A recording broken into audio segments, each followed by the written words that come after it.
ko'zingga qaramaysanmi, deb qo'ymisa? O xarib tush mashinadan.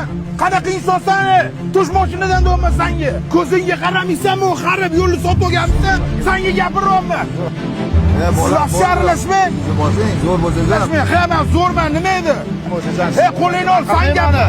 Bo'ldi, bolam qo'y. Mayli, bular zo'r ekan. Zo'r bo'lib yashaysiz dunyoda. Bo'ldi, ana cho'g'otdi, tushundingmi? O'zi xarib bosib ketdi hamma yo'g'ini. Alo. Azizga haftasi. Yo'q. Nimalar qochib qoldilar? Tez keling, rayonga tushib qoldilar. Tinchlikmi, nima bo'ldi? Qattasanlar? Ularni tumanchaga olib ketdilar. Hozir boraman. Hozir ketyapman.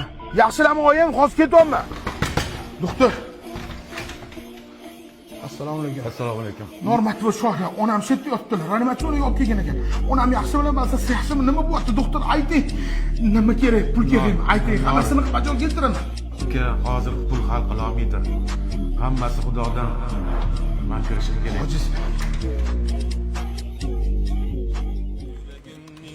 Ojizmi?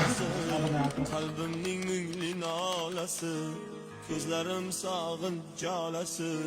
Ha, o'sha bola. Boya zo'rman deyapti. Endi hozir ojizligini his qildi. O'g'lim, inson ikki narsada ojizligini his qiladi.